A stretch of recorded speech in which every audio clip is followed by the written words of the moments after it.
It is, needless to say, an honor and a privilege to be invited to speak in the Pauling Lecture Series, and a particular privilege to be able to do so today on the 50th anniversary of the founding of the United Nations, as the contours of a new world order were being constructed from the ashes of the most terrible single catastrophe of human history. There were conflicting visions at the time of what the new world order of the day should be, and they're still highly relevant. One view was that of the United Nations, which is now possibly facing its demise.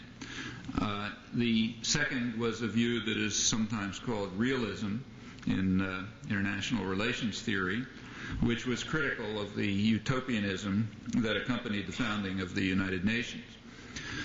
The realist vision was articulated with great clarity 50 years ago by one of the most respected and important statesmen of the 20th century, Winston Churchill, who was speaking for the victors, one of the big three. He explained that, I'm quoting him now, "The government of the world must be entrusted to the satisfied nations who wish nothing more for themselves than what they have. Our power placed us above the rest. We are like rich men dwelling in peace within their habitations, and we must keep the hungry nations under control, or else there will be danger." Earlier in the century, at the peak of British power before World War I, Churchill had outlined this realistic vision more fully, this time in secret, in a British cabinet meetings, records of which have recently been released after quite a few years, apparently considered rather sensitive. He said, "We are not a young people with an innocent record and a scanty inheritance. We have engrossed to ourselves an altogether disproportionate share of the wealth and traffic of the world. We have got all we want in territory, but our claim to be left in the unmolested enjoyment of vast and splendid possessions, mainly acquired by violence, largely maintained by force, often seems less reasonable to others than to us. So we have to teach them regular lessons in reasonableness." This was part of a call for expanding the military budget. I should say a sanitized version of that did appear in his writings, but with a very different tone. I might add, it'd be only fair to add, that the more humane among the conquerors didn't find those measures so reasonable. For example, Adam Smith, who bitterly condemned what he called the savage injustice of the Europeans, who he saw very clearly 200 years ago were brutally creating the first world, third world divide that is now so dramatic and was far less so at the time. Well, Adam Smith was a figure of the Enlightenment, pre-capitalist, anti-capitalist in fundamental ways, and he was also smart enough to detect the fundamental illusions of the realist picture that Churchill so eloquently articulated. The first is that, contrary to the Churchillian version, the rich men enjoying their ample habitations are never satisfied. Rather, they will follow what Adam Smith called the vile maxim of the masters of mankind, all for ourselves and nothing for anyone else. The second and more crucial point is that the we who are enjoying their vast and splendid possessions were not the people of England, nor of France, nor the United States, nor other imperial powers, except occasionally by accident. Rather, continuing in his words, the principal architects of state policy design it to ensure that their own interests are most peculiarly attended to, however grievous the impact on others, including the people of their own country. That's a very valid comment. In his day, the principal architects were the merchants and manufacturers of England, as he explained. Today, it's the huge transnational corporations and financial institutions that dominate the domestic economy and, in fact, the international economy, and hence its politics as well. To correct the realist vision with Adam Smith's insights, it comes out like this. The rich men of the rich societies will pursue their vile maxim, seeking to expand their vast and splendid possessions that they have gained by violence and hold by force, resorting to savage injustice when necessary, so that and those who do not will simply fall by the wayside. The lot of the vast majority of people, including those of their own countries, is simply to serve and suffer. Well, that's the realist vision. The other vision of world order, the competing one 50 years ago, was the vision of the United Nations, or at least the rhetoric that accompanied its founding, which I won't review because you're engulfed in a flood of such pronouncements and it's unnecessary to repeat them. As to which of the conflicting visions prevailed, history has provided a rather clear and unflattering answer.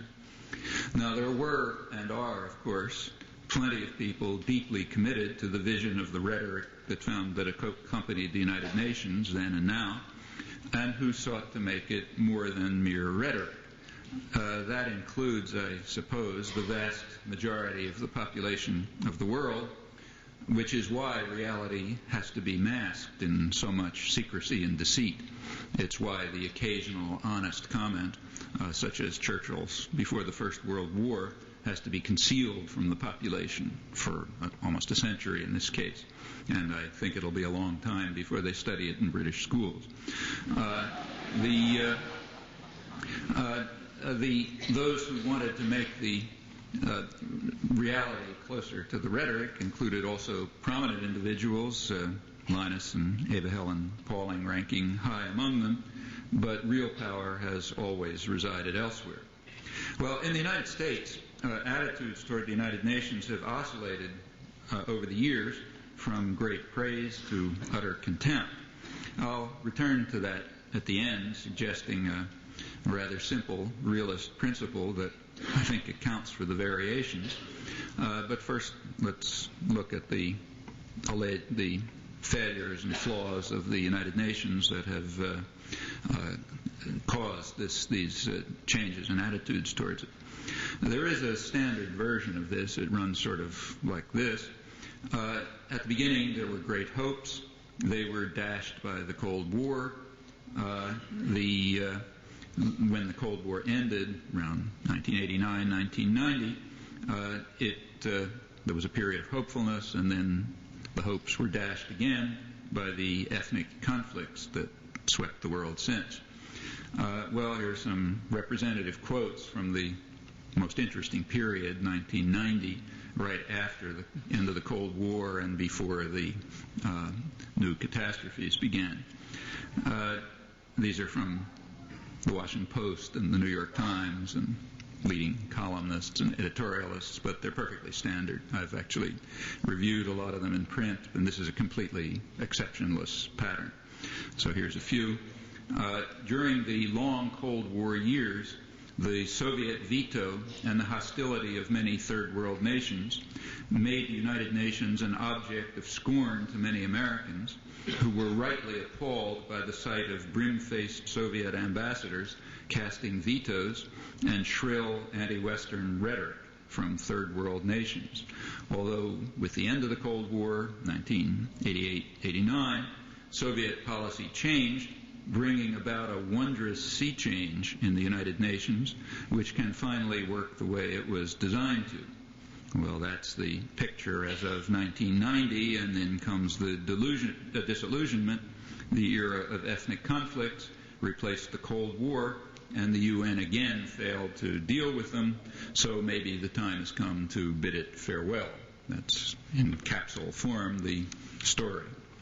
What I'd like to do now is to look at these two eras, the Cold War and the ethnic conflicts, and compare the vision with the reality, and also ask just what role the UN played in this. So let's take the Cold War. Well, again, there's a standard version. I don't have to waste much time on it. You've heard it over and over. It was, for example, articulated by President Kennedy, who proclaimed that the communist world, from Havana to Moscow to Peiping, as it was in those days, to Saigon and so on, is a monolithic and ruthless conspiracy planning to take over everything else. His right-hand man, Robert McNamara, announced in his confirmation hearings that Soviet aggression has no historical parallel. Its goal is total obliteration without any hint of moral restraint anywhere to be found in the entire literature of Marxism and so on. That's the standard version. Now, there is a more sober version of that. For example, it's given in scholarship. So take say, the most respected American diplomatic historian, who's also a major historian of the Cold War, John Lewis Gaddis. He pretty much accepts what's called the orthodox position, post-revisionist position, it's often called. And realistically, he traces the Cold War to 1917, agreeing with George Kennan and others. As you know, right after the Bolshevik takeover in 1917, there was a Western invasion, and Gaddis explains the immediate Western invasion as defensive. On the side, I should say that this invasion was taken rather seriously. For example, Britain used poison gas, which is the ultimate atrocity in those days, like nuclear weapons after World War II. Usually poison gas in those days was reserved to those who were called recalcitrant Arabs or uncivilized tribesmen, among whom it would spread a lively terror. Again, quoting Winston Churchill in documents released about 15 years ago and yet to enter popular consciousness. Also worth reading. Well, why was the Western invasion defensive, according to Gaddis? Because it was a preemptive strike, he explains. It was taken to ward off a potential Soviet actions. In his words, it was a response to a potentially far-reaching intervention by the new Soviet government in the internal affairs, not just of the West, but of virtually every country in the world, namely the revolution's challenge to the very survival of the capitalist system. So as a preemptive strike and therefore justified. What was the challenge? Well, the challenge was obviously not military conquest, certainly not at that time, and in fact not at any time, he argues, agreeing with most serious scholarship and in fact with the internal documents. Rather, the challenge, the potential challenge that was going to come that justified the defensive invasion was the demonstration effect of an alternative social model, development model, that might have appeal in the traditional service areas of the South, but even among working people and the poor in the industrial societies themselves. That was a prospect that very greatly concerned Lloyd George, Woodrow Wilson, his Secretary of State Robert Lansing, and many others. And indeed, that remains the primary concern as far as the documentary record reaches, which right now is into the 1960s. Right through, that's the primary concern over the Soviet challenge. For example, when John F. Kennedy and Prime Minister Macmillan of England were discussing the Soviet challenge in the early 60s, that was precisely their concern. And it wasn't just the Soviet Union, the same concerns were voiced with regard to China and Vietnam and many others. In short, it was the perceived success of the so-called communist model. It has nothing to do with communism, but that's what it's called. It's the perceived success of the communist model that was considered a threat. And that's pretty understandable when you look at the situation in the comparable Western domains. I should add that Stalin's awesome crimes were, of course, well known, but almost totally irrelevant to these calculations. Truman, for example, liked and admired Stalin, thought he was honest, said what happened inside the Soviet Union he didn't care about.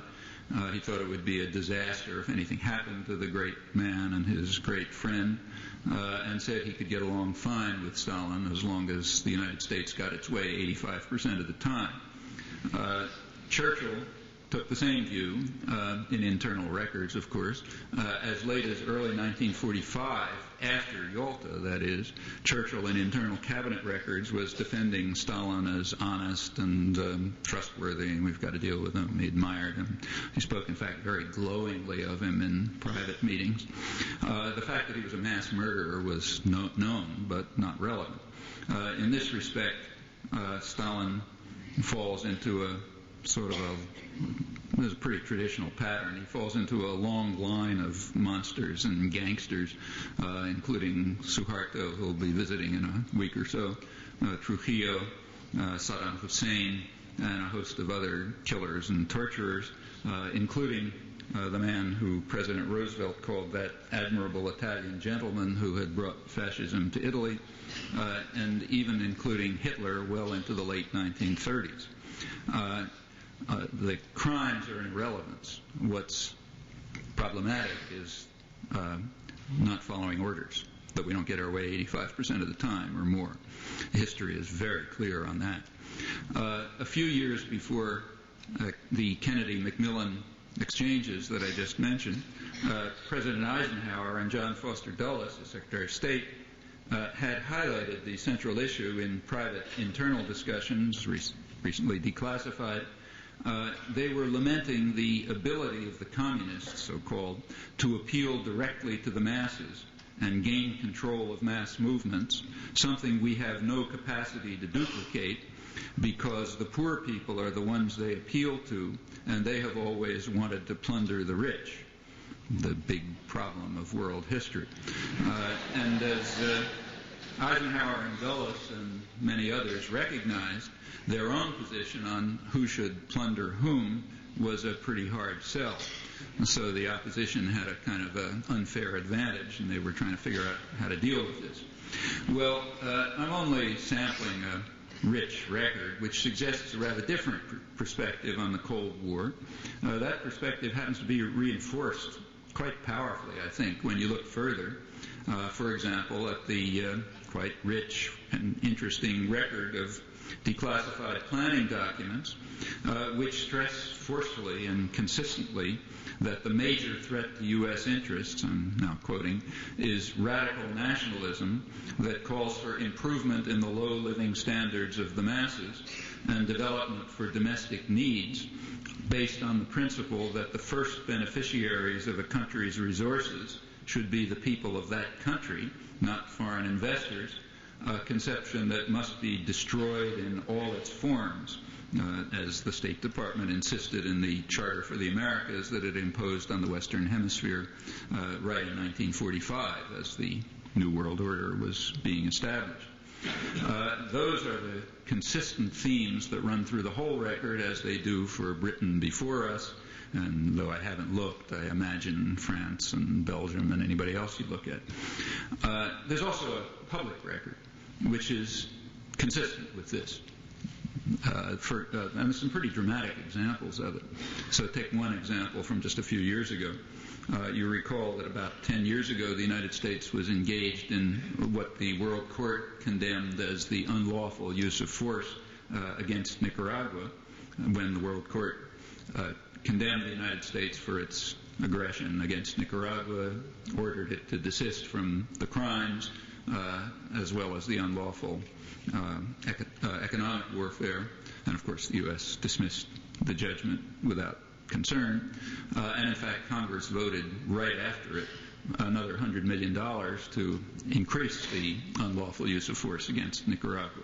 Well, at that time, the selling point, what the Reagan administration used to sell Congress on the need to do this, was the Sandinista, the announcement by the government of Nicaragua that they were conducting a revolution without borders. And that became the centerpiece of the U.S. propaganda campaign. It was all over the media, the journals. As I say, it induced Congress to step up the war. The Sandinistas had actually announced that they were going to conquer the world. In case you didn't know it, they were going to carry out a revolution without borders. Well, that's an interesting case. It's because in fact, it was based on some reality, as propaganda usually is. It was based on a speech by a Sandinista leader, Thomas Borge, in which he said, every country has to carry out its own revolution. We can't interfere with anyone else, but we would like to construct a model that will work so well that others will want to follow it. And in that sense, he said, our revolution transcends borders. So in a certain sense, the U.S. propaganda was correct. He, again, was issuing a challenge that others might want to a development model that others might want to follow, and that requires a defensive response, namely international terrorism and aggression and terror and torture and so on, because, after all, we have to defend ourselves from that challenge. So there was something true about the fabrication. Incidentally, the fabrication was perfectly well known. It was exposed instantly, right in the mainstream, in the Washington Post, in fact, within days, but nobody cared. It was just too useful. So therefore, it continued to be reiterated as a Sandinista revolution without borders. It's kind of an interesting fact about our own intellectual culture that this kind of thing can happen so easily and so often. Another point of view from which you can gain some perspective on the reality of the Cold War, I think, is to carry out the following test, which is indeed rather useful after any war. It's very interesting after any war is over to ask who's rejoicing and who's unhappy. When you carry out that test, it often makes the war look rather different than the way it was interpreted.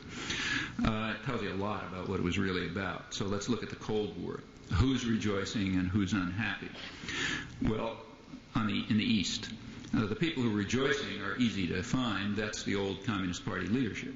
They are rich beyond their wildest dreams, just delighted with everything that's happened. Obviously, they're the victors in the Cold War. They are now the managers of the U.S. enterprises that are being set up. They're sort of taking on the role of the typical third world elite. Very rich, very powerful, working for the bosses somewhere else, and very well off. So they're delighted. They're called, in fact, the capitalist nomenclatura very often. It's the old Communist Party hacks who are now very powerful, very rich, very much beloved by the West. So they're the victors. They won the Cold War. What about the rest of who's unhappy about the end of the Cold War in the East? Well, there are regular polls now taken by the West about attitudes in Russia and so on, Western-run polls, so pretty accurate. And one of the questions they ask regularly is, what do you think is the best period of Russian history? Well, the latest one that was taken, two-thirds said the pre-perestroika period, before Gorbachev. That was the best period, two-thirds. That's up from 50% about in 1992. The optimism about the future has declined. That's Russia, but the point, it's rather general through the region. People are delighted that the tyranny has collapsed, but they're less than happy about returning to the third world status that they had before. So they're less than happy about the fact that since 1989, in Russia, there have been about 500,000 excess deaths resulting from the reforms, according to a recent UNESCO study, which indeed approves of the reforms but gives the figures. So there's people who won the war in the East, and there's people who lost the war in the East. What about in the West? Well, among the people who are rejoicing about the end of the Cold War are Western business leaders. For example, the directors of General Motors and Daimler-Benz and Volkswagen and so on. And they're delighted for reasons that are explained with great clarity in the international business press, for example, the British Financial Times, which has been pointing out that the big gains from the end of the Cold War. Typical example is an article called "Green Shoots in Communism's Ruins." It's all horrible over there, but something good, some green shoots.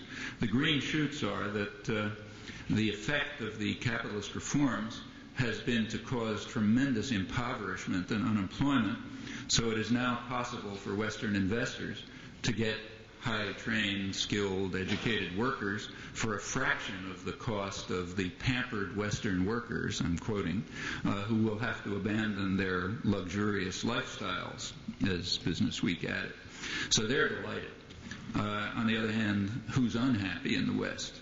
Well, among the people who are unhappy are the pampered Western workers, who are less than overjoyed about having to give up their luxurious lifestyles now that, say, General Motors or Daimler-Benz can not only threaten and in fact bring down their wages and benefits and increase their working hours and so on by either moving or threatening to move to Mexico, but now also to Poland and Slovakia and so on. So they are less than delighted. They lost the Cold War.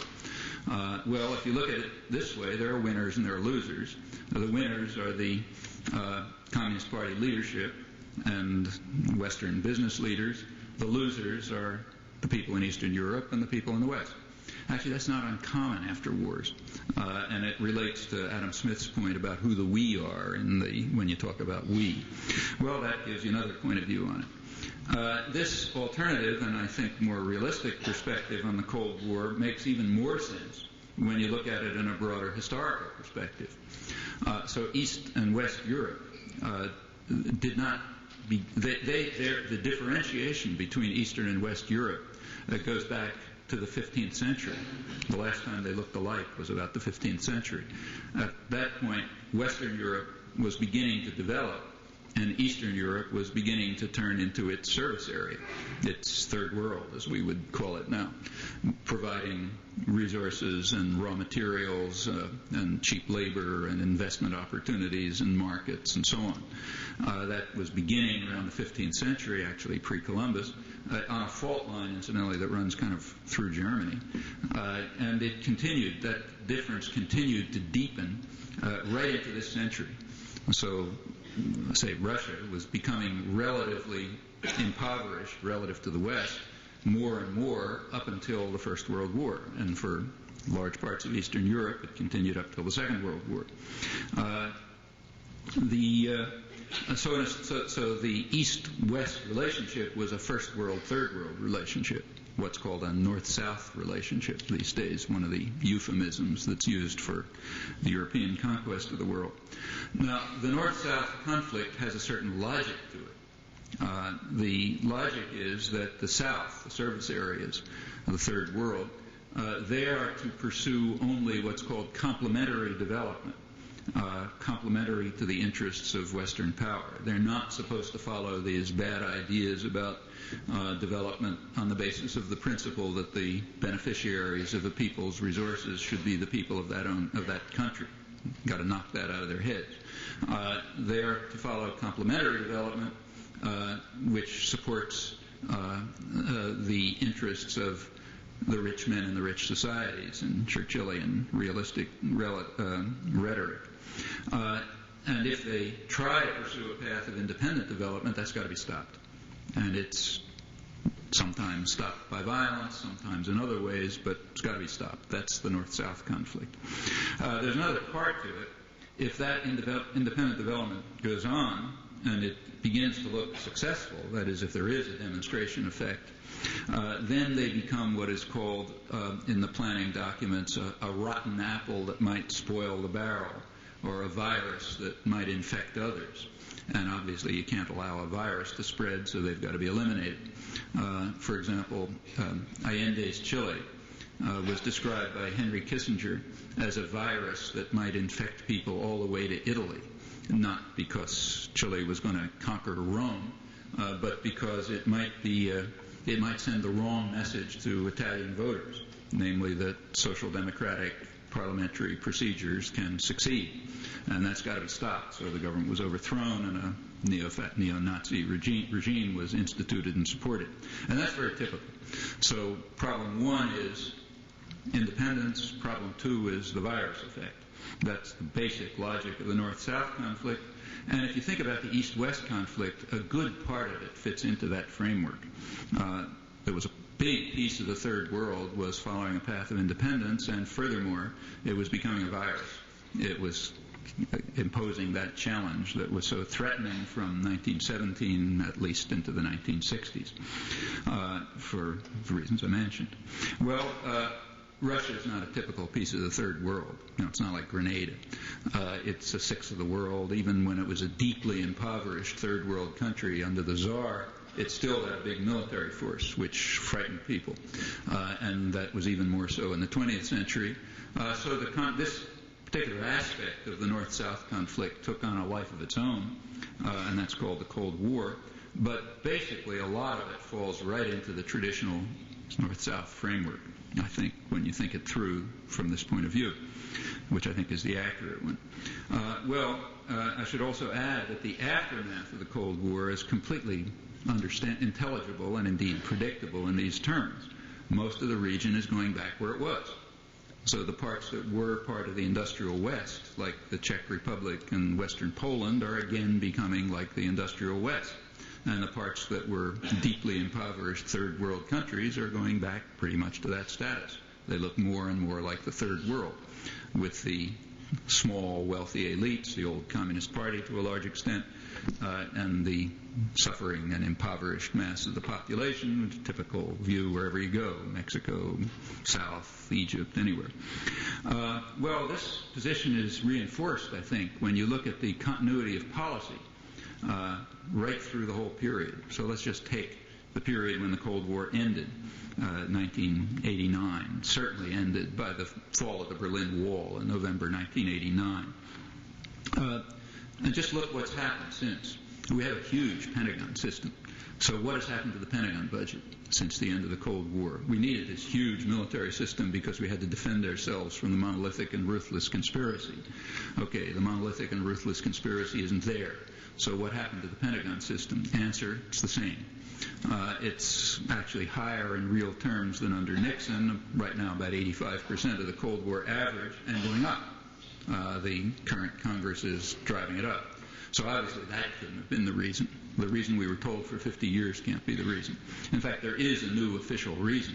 The reason is now we have to defend ourselves from the technological sophistication of third world powers.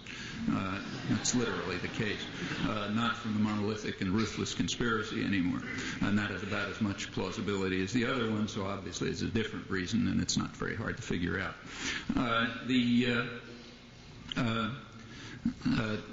What about other policies? Well, take, say, Cuba, on the front pages right now. For 30 years, we had to defend ourselves from Cuba. We had to carry out the world's biggest international terrorist campaign and economic warfare and so on and so forth because we were defending ourselves from the monolithic and ruthless conspiracy. Okay, Berlin Wall falls, no monolithic and ruthless conspiracy, so what do? We intensify the pressure against Cuba. We make the embargo tighter, and now even more so. So something's got to be wrong with that story. As the Berlin Wall fell in November 1989, well, the first event that took place after the fall of the Berlin Wall was the U.S. invasion of Panama a few weeks later.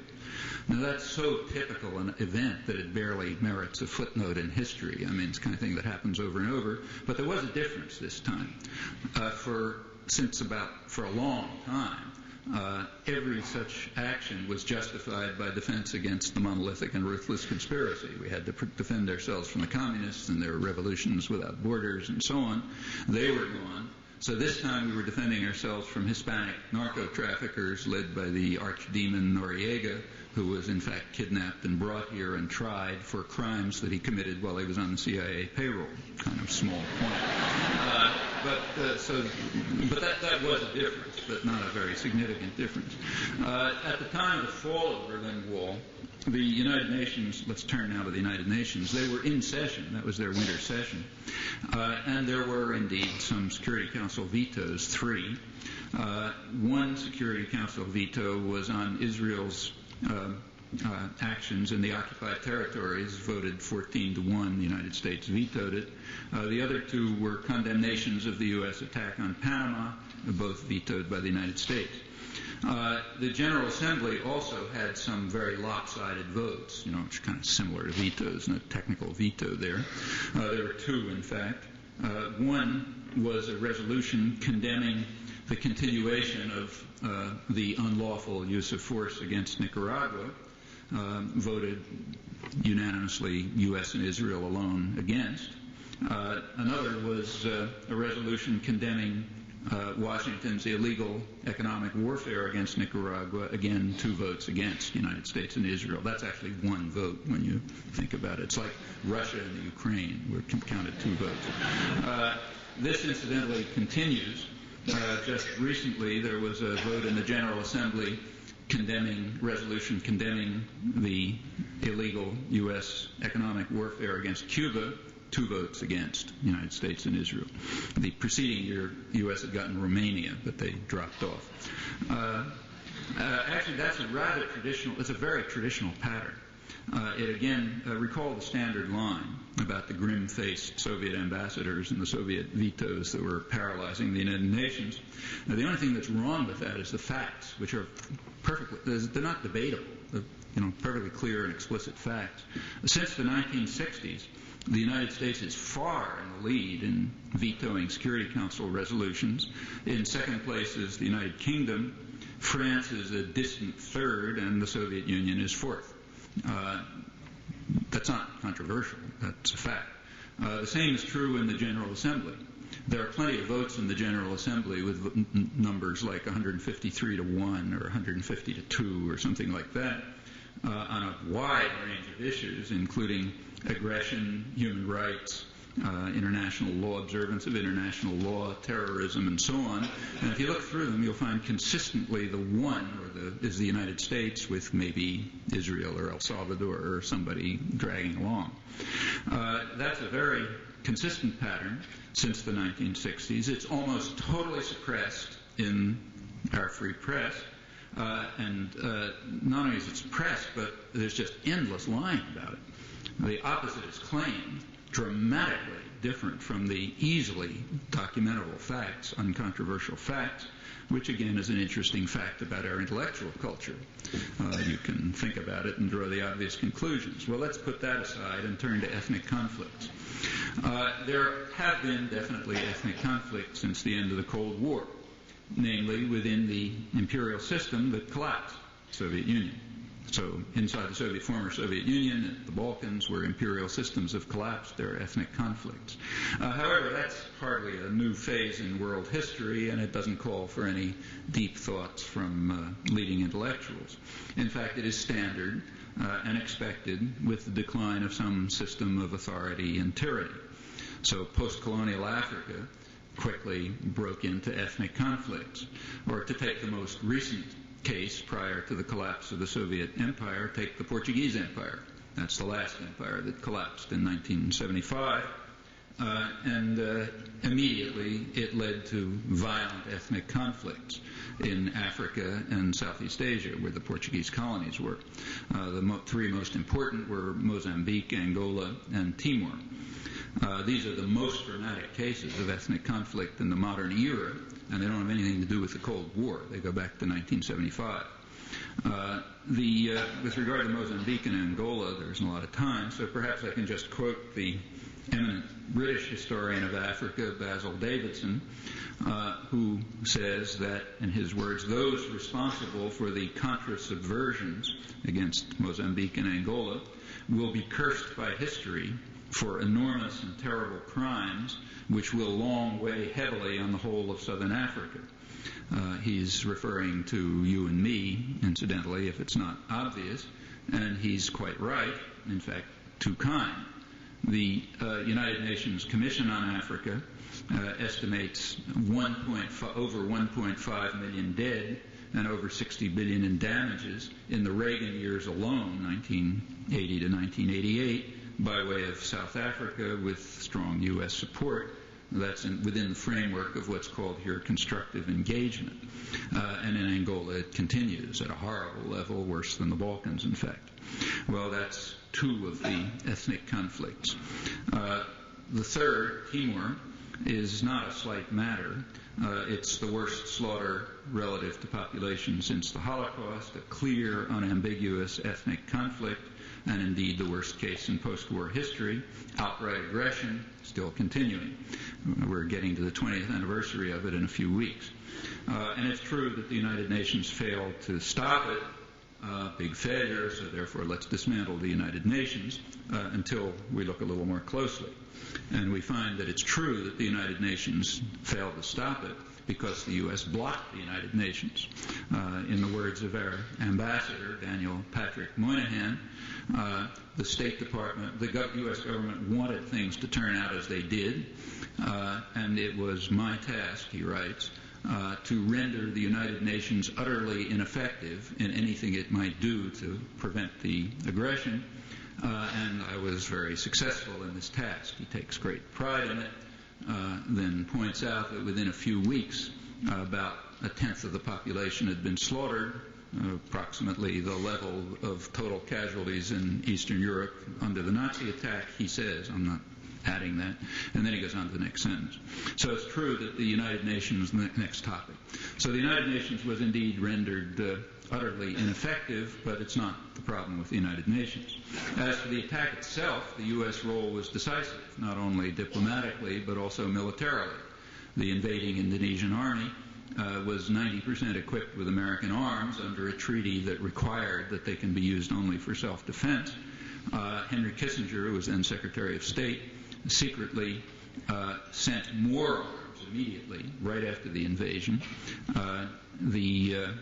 A couple of years later, the Indonesian army had actually was beginning to run out of arms because of the ferocity of the assault.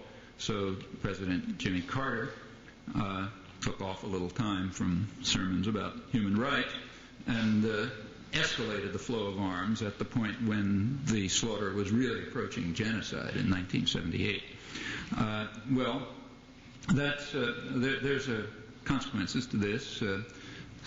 Ambassador Moynihan, as now senator, is hailed all over the place for his dedication to international law and morality. He's a lone voice of honor at the United Nations, standing up against all kind of third world tyrants, now proclaiming about the United Nations, unless it's able to stop genocide in Bosnia, it has no right to exist, and so on and so forth. Jimmy Carter, need not mention. Henry Kissinger is also giving speeches about the importance of peacekeeping at the United Nations and so on. What about the coverage of all of this here? Well, interestingly, Timor's a pretty remote place, but the coverage of it was quite high pre-1975 in the context of concern about the collapsing Portuguese Empire. When the invasion took place with decisive U.S. diplomatic and military support, coverage began to decline. What there was all, in fact, reiteration of State Department lies or quoting Indonesian generals. By 1978, when the atrocities peaked and new U.S. arms were flowing, coverage reached zero in the United States, not a word anywhere. Also interesting. Now, the story continues. There were changes. By the 1980s, coverage began, sometimes accurate coverage. But it's interesting in character. The tone of the coverage is given, for example, by a New York Times editorial headed "Shaming of Indonesia." Well, okay, shaming of Indonesia, but how about shaming of the United States or shaming of the New York Times? That's a perception you're not allowed to have. Or you read that we didn't do enough, we made a mistake, we didn't do enough to stop the carnage and the terror and so on. Well, the fact is we did more than enough, as Ambassador Moynihan has himself written, and as the record of military aid shows. It wasn't that we didn't do enough. That's like saying that if the Russians had said we didn't do enough to stop the atrocities in Hungary or something. Yeah, that's not quite the way to put it. In the 1980s, it has changed. Now there is, in fact, coverage, and some good things have happened. So there's been enough popular pressure in the last couple of years to induce Congress to put some constraints on U.S. participation in this still continuing atrocity. That's caused the Clinton administration to have to search for sort of devious ways to avoid the congressional restrictions, which it indeed has done.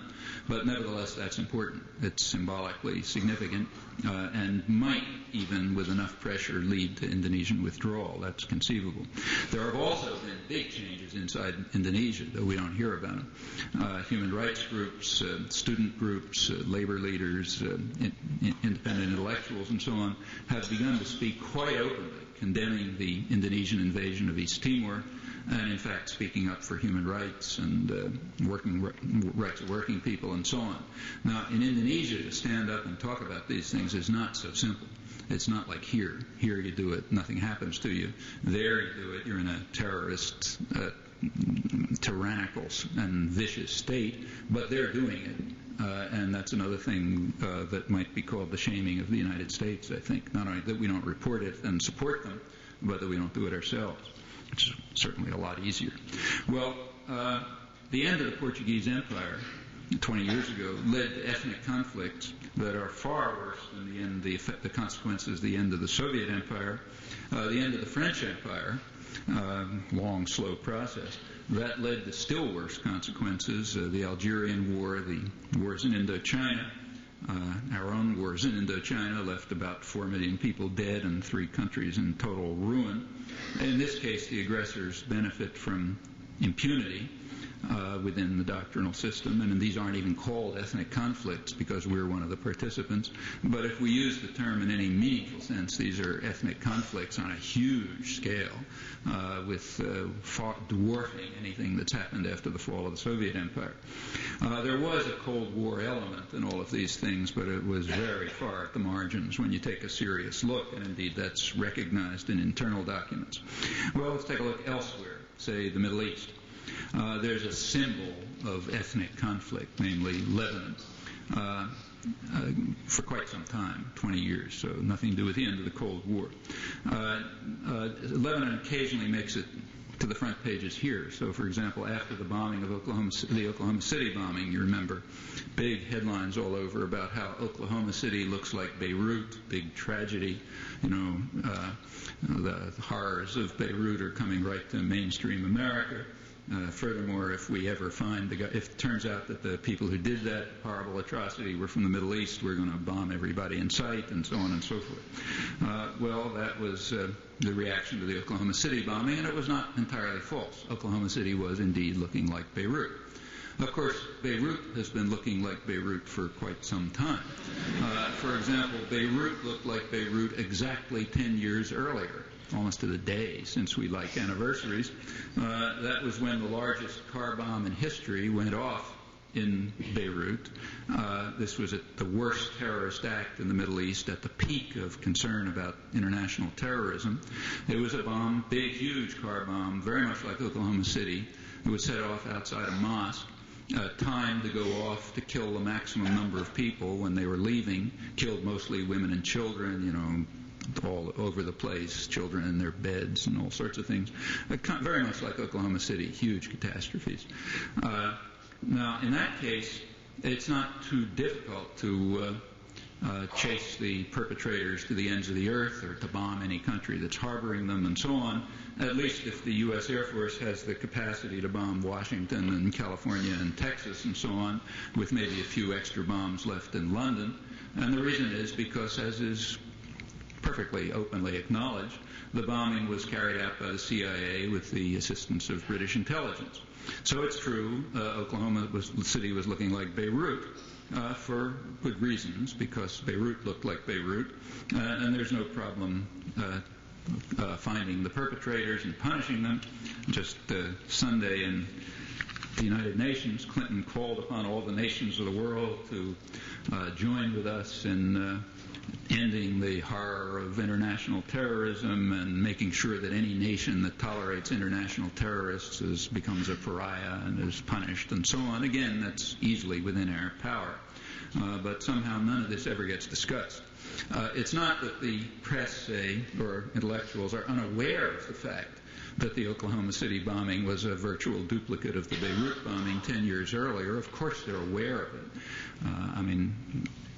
I know from personally, I brought it to the attention of lots of journalists in the United States and England, if they hadn't been aware of it themselves, which they probably were. But this is undiscussable and unreportable, just as you cannot speak of U.S. aggression or ethnic conflict when there's a conflict between us and people in Indochina that ends up with 4 million of them killed and so on. So yeah, Lebanon is the very symbol of ethnic conflict, and there's some reasons for the problems there.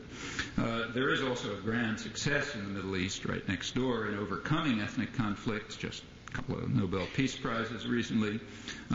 Oslo II just took place. It was a day of awe, as the headlines said, in which we celebrated the U.S. triumph in bringing to an end, at least close to an end, this terrible ethnic conflict between Jews and Arabs in the Middle East. Actually, what happened there is a little different. There's not much time to talk about it, but in fact what happened was a most impressive power play by the United States which tells a lot about the New World Order and also about the failures of the United Nations. Fact of the matter is that for about 25 years, the United States has been rendering the United Nations utterly ineffective in anything it might do to bring about a resolution of that conflict, a diplomatic resolution. That's certainly been true since February 1971, when Egypt accepted U.S. policy, official U.S. policy on the Middle East, and called for a full peace treaty with Israel on the international borders with all the security guarantees and all the wordings of the resolutions, in fact identical to official U.S. policy. That was with the support of virtually the entire world. Israel rejected it, recognized it to be a genuine peace order, but rejected it, and Henry Kissinger succeeded in, there was a split inside the U.S. government as to whether to continue with our traditional policy or to shift to opposing our traditional policy and opposing negotiations and diplomatic settlement.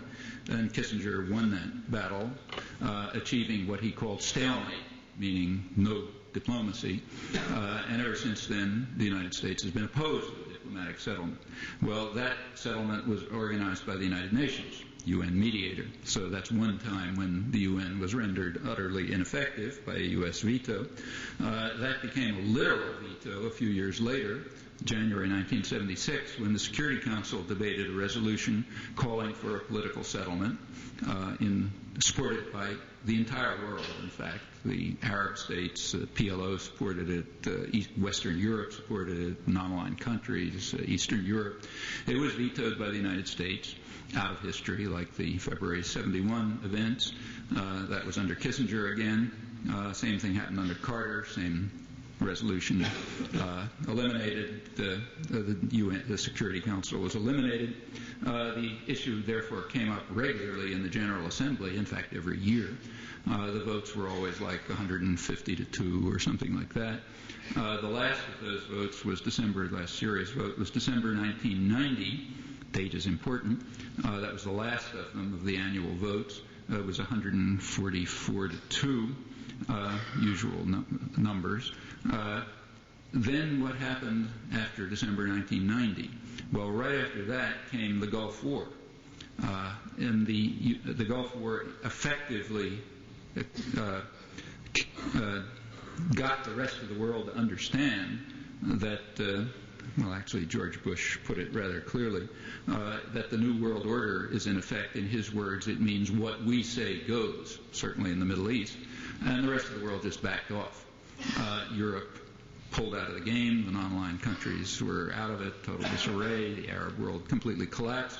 At this point, the U.S. could ram through its own completely rejectionist proposal, which involves limited instead of complete withdrawal and no rights at all for the Palestinians. That's the position the U.S. had upheld against the rest of the world for 25 years, and now is able to ram it through. a genuine peace process could be instituted, as it was immediately at Madrid. It's genuine because it was under unilateral U.S. control, and it followed the rejectionist U.S. position. And that's exactly what has been implemented. In fact, what has been implemented, even Oslo II, is harsher than any proposal that the Israeli government itself had ever made from 1968 right up to the present. So naturally, it's a day of awe. And another case in which the UN failed for reasons that are worth thinking about. Well, final comment. We're now back to the UN after 50 years. There's a good deal of self-righteous commentary about its failings. I've given some indication of why and where it failed, I think. You can check and see if you think this is right. The lion's share of that responsibility falls, not very surprisingly, on the world's most powerful states, and in particular its most powerful state, exactly as any rational person would have expected. The most powerful state has indeed been rendering the United Nations utterly ineffective, in Ambassador Moynihan's words, since the 1960s, when the United Nations fell under what is called here the tyranny of the majority, sometimes known as democracy, and it stopped just following orders. That was one of the consequences of decolonization. The commentary on all of this is quite amazing. I sampled some of it, but the whole story is amazing. Well, right now, the last couple of years, and increasingly now, in fact, more announcements in this morning's paper, the United States is proceeding to dismantle the United Nations. On May 1st, Congress announced radical cuts in U.S. assistance to UNICEF and similar organizations. That was very well timed. On May 1st, UNICEF had its annual press conference. UNICEF, of course, is run by an American. The U.S. insisted on that as another standard power play, Carol Bellamy. And she gave the press conference, which wasn't reported, but interesting. UNICEF estimated that the number of children who were dying from easily treatable diseases, meaning you can cure it for a few pennies a day, had risen from 11 million a year to 13 million a year. And that's what UNICEF was trying to deal with. So on that day, aside from not reporting the UNICEF report, Congress cut aid to UNICEF. And in fact, UNICEF will disappear. It has the wrong priorities.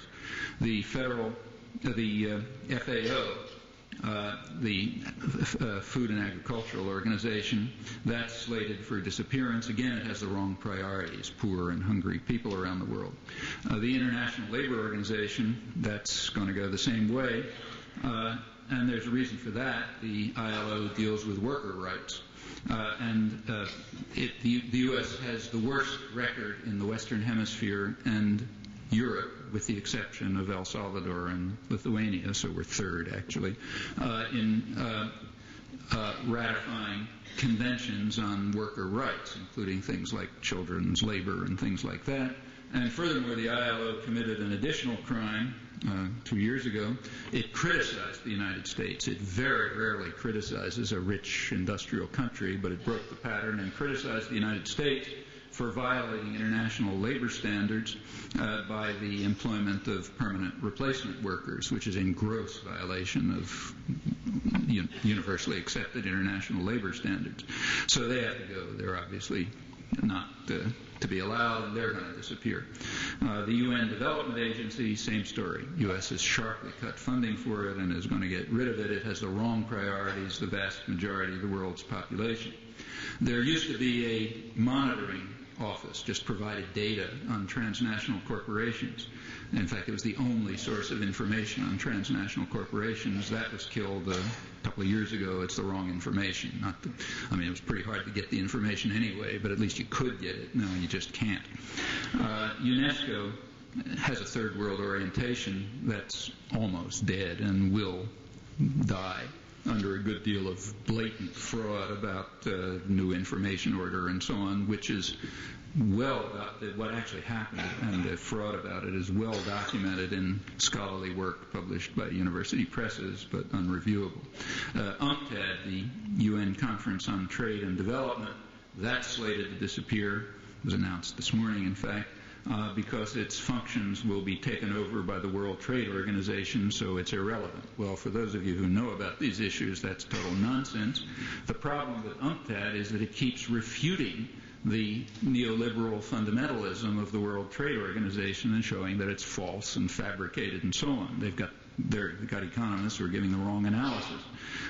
They're continually undermining the claims about the wonders of the free market that are preached by the World Trade Organization, but preached in a very special way. They're preached to the poor abroad and at home. They have to accept market discipline, but they're not preached to people like, say, Newt Gingrich and his constituency, Cobb County, Georgia, which gets more federal subsidies than any comparable county in the country because it's represented by the biggest welfare freak in the country. And in fact, quite typically, the wealthy and the powerful have never accepted market discipline. They always have massive state protection in all sorts of ways. In our case, the biggest form of subsidy transfer payments to the rich is the Pentagon. And that's why the budget doesn't go down, in fact goes up when reactionary statists of the current type take over. So no market discipline for them, but plenty of market discipline for the poor, except that UNCTAD makes the mistake of documenting, explaining, and analyzing the consequences of all of this, so they have to go to be taken over by the World Trade Organization that doesn't have these defects. As for in fact, the more kind of democratic elements of the United Nations are slated for dismissal, and maybe the whole thing will go. That's not been passed unnoticed, I should say.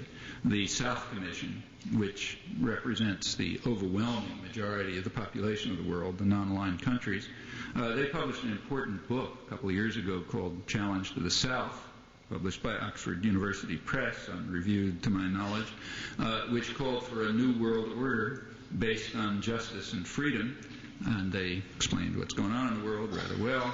And they pointed out that the more democratic parts of the UN are being dismantled, the parts that have commitment to the general population instead of those who matter. None of this ever gets discussed or reported apart from the margins, just as the actual record on vetoes, General Assembly votes, and much else. Again, these are things that might interest us, might even concern us, at least those people who have some concern for the nature of our own society and our own culture. Well, as to the principle that explains the attitudes towards the United Nations that are articulated by the intellectual culture, I'm afraid the principle is all too simple. Insofar as the United Nations is following the orders of Churchill's rich men and the rich societies, exactly to that extent it is honored. To the extent it deviates from that, it is condemned. It's rare in a complicated world for a simple criterion to be such a good predictor, but if you look carefully, you'll find that this is an extremely good predictor of the whole oscillation up and back, including the hopefulness in 1990.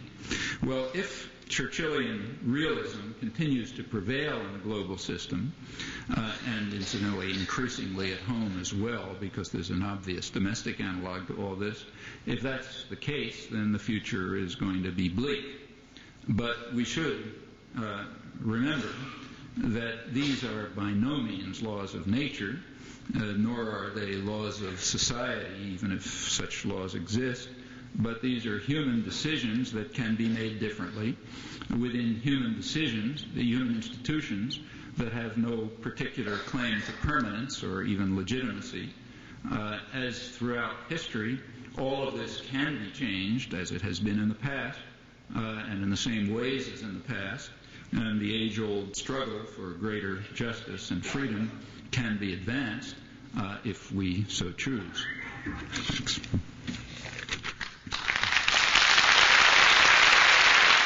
You've been listening to MIT Professor of Linguistics and Philosophy, Noam Chomsky, delivering the 1995 Ava Helen and Linus Pauling Memorial Lecture for World Peace.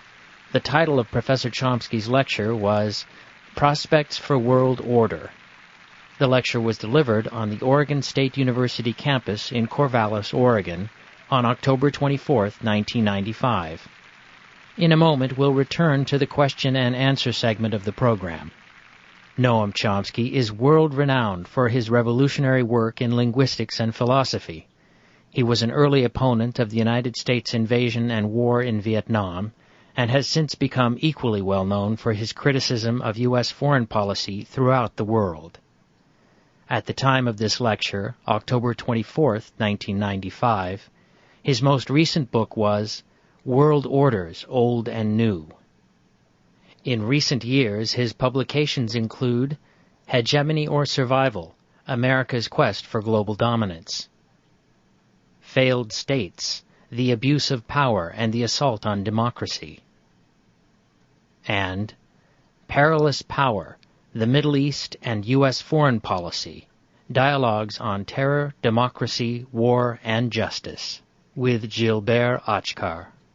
To find out more about Noam Chomsky and his work, please visit his website at www.chomsky.info.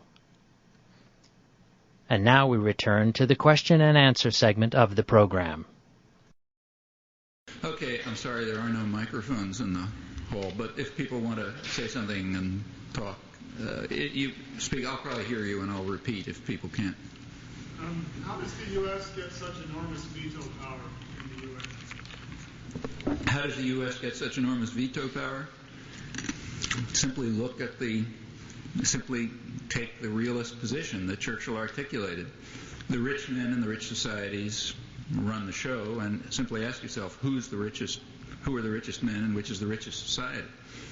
The United States is overwhelmingly the richest and most powerful society in the world by any measure. Economic power, military power, security, you name it. So, of course, it has the biggest voice. I mean, what could be more obvious? Except in terms, from the point of view of the propaganda system, which naturally tries to efface the obvious. But if you think about it reasonably, what else would you expect to happen? Now, of course, it doesn't have to happen, but it'll only change if people inside the United States, which is also maybe the freest country in the world, do something about it. We're not living in Indonesia, we're not living in Iraq. It's easy to get here to change policy, but of course first you have to be aware of it and you have to want to change it and you have to do something about it. Otherwise it'll just go by the natural processes. Recently there's begun to seep into a few public accounts the UNESCO situation in 1983, in which the Western press accused the other nations of the world attempting to destroy press freedom. Right. But that was really an attempt of the Western press, that is now being said, to retain its iron grip on the news of the world. Would you comment on that? Yeah. Could you hear? No, he pointed out correctly that in, was it 1983, around then? 1983, yeah. Early in the 80s, the UNESCO called for what was called a new information order, and it came under bitter attack in the West. American press, government, intellectuals, and so on still being attacked for trying to impose constraints on press freedom. And in fact, that's not what it was claiming. That's not what the new information order was calling for. What it was calling for was an end to the monopoly over global information on the part of powerful Western, actually tyrannical institutions, which is what the private media corporations are. That's what they were calling for. The fraud was exposed at once. There are very good academic studies of it. The best one I know is a book published by the University of Minnesota Press, edited by William Preston, Edward Herman, and Herbert Schiller. Careful academic study showing what the actual information order was, how the West reacted, how exposing the lies about it. Very effective. Never reviewed, never discussed. The book's called Hope and Folly. And the attack on the UNESCO continues unchanged, just like the Revolution Without Borders. People like, say, Erskine Childers, a distinguished Irish diplomat who's been in the UN forever, has written about this, and others write about it, but without any ability to penetrate into our intellectual culture, which isn't remarkably I mean, we don't live under tyranny, but the similarity to totalitarianism is pretty dramatic sometimes. Could you give us your view on the war in the Balkans? War in the Balkans? Well, it's bad enough, but it doesn't compare with the usual consequences of the breakup of tyrannical systems. Like, it's nowhere near as bad as what followed the breakup of the Portuguese Empire or the French Empire and so on, but it's bad enough. I might say that even during the last few years, the war in Angola has been going on since 1985, and even in the 90s, the atrocities in Angola were worse by a long shot than the Balkans. So compare, for example, Sarajevo and Quito. Well, everybody knows about Sarajevo. Huge coverage of Sarajevo, horror, crude Serbian peasants bombarding Sarajevo. It is an atrocity, and about 10,000 people have been killed. During the same years, about 25,000 people have been killed in Quito. That's just one town in Angola. Of course, they've been killed, and you can check to see how many index entries there are for Quito in the New York Times. They're being killed by the kind of person who's the wrong person to mention, namely by a person who was hailed as a leading freedom fighter in the 1980s and a great hero, namely a man who was running the counter-subversion that we were backing, that Basil Davidson, who I quoted, said would be cursed by history. So therefore, we better not talk about that one. But going back to the Balkans, it's bad enough. It's nowhere near other things, but bad enough. The reasons for it you can debate and argue, but I think it's pretty clear where it's going. U.S. policy has been more or less to Europe has wanted to quiet it down because it's dangerous for Europe. The United States also wants it to quiet down, not blow up into a regional conflict that might involve Turkey and Greece and harm U.S. interests anywhere. As long as it's contained, it's not a big problem for the West, and therefore, the European powers have become involved in peacekeeping and relief operations. The U.S. refuses to become involved at all, except just to bomb somebody, but not do anything else. U.S. policy has been to keep it contained, and now that it looks like the kind of solution that Washington has wanted may be achievable, the U.S. is moving in to try to achieve it.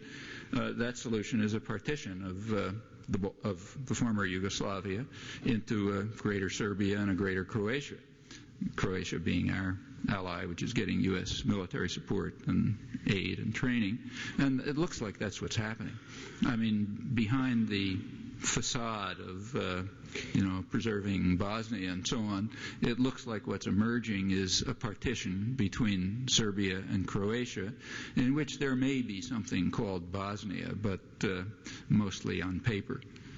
And now that looks feasible, Washington is indeed trying to move in to implement it, and there's some conflict now between the White House and Congress as to whether to even go that far. There are all sorts of reasons for this, and one could look into it, but I think that's the rough contours of it. What are your hopes for this country? This country? It depends what we do with it. This country has all sorts of advantages, all sorts of prospects, extraordinary wealth, tremendous amount of freedom, all kind of privilege. It is what you make of it. What can I do to defeat this tyranny? Does voting matter? What matters? What can I do? Just ask yourself what's changed anything in the past. We got a couple thousand years of history to look at. What individuals did never made any difference. What organized groups of people did made a big difference. That's why we don't have feudalism, we don't have slavery. In recent years, the civil rights movement is an example, the anti-war movements, solidarity movements, environmental movements, feminist movements, you name them, right in our own immediate history, they've made a big difference. When the labor movement has been the centerpiece of most struggles for social justice for obvious reasons, when people get together, even people who are poor and without power and privilege and so on, when they get together, they can do quite a lot. In fact, there's no limits to what they can do. But if they sit alone and ask, what can I do, nothing will happen. And it's not that there's any big secrets about this. I mean, we all know how to do it. If you're concerned with something, you ask, first of all, what it is. You find other people who have similar concerns. They usually exist right near you, and maybe they're even organized. You join them, and you do the kinds of things that will advance those interests and concerns in coordination with others. It can get to be huge mass movements. I mean, for example, let's say that we're the richest country in the world. Let's take the poorest country in the hemisphere, and ask how they reacted. Haiti. There is no country that has fewer opportunities than Haiti. I mean, it is just total. It was a very rich country, I should say. And a lot of Europe's wealth comes from Haiti, which was the richest colony in the world, and the U.S. took plenty of it too. But now it's a desert practically. Well, a couple of years ago, people in the poorest people in the hemisphere, in the Haitian slums and the hills, managed to construct out of their own efforts a vibrant, lively civil society based on grassroots movements and unions and all sorts of things. And it was so powerful. Nobody was paying any attention to it because nobody looks at what goes on with those weird people. But it got powerful enough so it swept its own president to office, astonishing everybody and calling forth huge terror, of course, which we incidentally backed. But that's what you do about it. Now, if we were to do that, there would be no terror because nobody can do that to us. And, the capacity, if we want to understand something about democracy, we should go to places like Haiti and ask people there what democracy is. The idea that we're going to Haiti to teach them democracy isn't even ludicrous. I mean, we should go there to learn lessons in what democracy is so that we would understand the kinds of things that you're asking about, which people here have forgotten. They don't understand what they know what illiterate peasants know up in the hills in Haiti. So let's go there and ask them. Actually, we can figure it out without asking them. But those are the answers. And people do it under conditions incomparably worse than any we can dream of. So we can certainly do it. Balcony. Oh, I'm sorry. Yeah, it's pretty hard for me to see the balcony, but if somebody will make themselves... Okay, I see some hands, but somebody... Yeah.